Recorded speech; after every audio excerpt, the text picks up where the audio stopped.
ಇನ್ನೊಬ್ಬನ ಹೆಂಡತಿನ ಇಟ್ಕೊಳ್ಳೋದು, ಇನ್ನೊಬ್ಳ ಗಂಡನ ಇಟ್ಕೊಳ್ಳೋದು, ಇಲ್ಲಿಗಲ್ ಅಫೇರು, ಈ ಅಕ್ರಮ ಸಂಬಂಧ ಎಲ್ಲೋಗಿ ನಿಲ್ಲುತ್ತೆ ಅಂದ್ರೆ ಒಂದು ಮರ್ಡರ್ ಆಗಿ ಹೋಗ್ತೀರಾ, ಇಲ್ಲ ಜೈಲ್ಗೆ ಹೋಗಿ ಸೇರ್ತೀರಾ.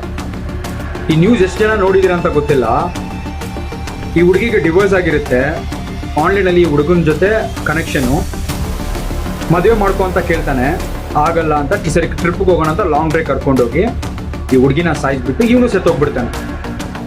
ಇಲ್ಲ ಎಲ್ರಿಗೂ ಗೊತ್ತು, ಈ ಇಲ್ಲಿಗಲ್ ಅಫೇರ್ ಭಯದಿಂದಾನೇ ಶುರುವಾಗೋದು. ಅದು ಖುಷಿಗೋಸ್ಕರ, ಅದು ಕೊನೆಗೆ ಅದು ಲೈಫ್ ಲಾಂಗ್ ನಿಲ್ಲಲ್ಲ. ಅದು ಒಂದು ಸತ್ತೋಗ್ತೀರಾ, ಇಲ್ಲ ಮನ ಮರೆದು ಹೋಗೋದಂತೂ ಗ್ಯಾರಂಟಿ.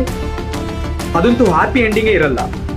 ದಯವಿಟ್ಟು ತುಂಬ ಹುಷಾರಾಗಿರಿ. ಆನ್ಲೈನು ಫ್ರೆಂಡ್ಶಿಪ್ ಶುರುವಾಗೋದು, ಇನ್ಸ್ಟಾಗ್ರಾಮು ಇಲ್ಲ ಫೇಸ್ಬುಕ್ ಯಾವುದೇ ರೀತಿಯಲ್ಲಿರಲಿ, ಅದು ಕೊನೆಗೆ ಈ ಥರ ಒಂದು ನಿಮ್ಮ ಲೈಫೇ ಹೋಗ್ಬಿಡುತ್ತೆ, ಅದಂತೂ ಗ್ಯಾರಂಟಿ. ಹುಡುಗಿಯಾಗಿ ಇರಲಿ ಹುಡುಗಾಗಿರಲಿ. ಈ ವಿಡಿಯೋನ ಶೇರ್ ಮಾಡಿ, ನನ್ನ ಅಕೌಂಟ್ನ ಫಾಲೋ ಮಾಡ್ಕೊಳ್ಳಿ. ಈ ಥರ ಒಂದು ಅವೇರ್ನೆಸ್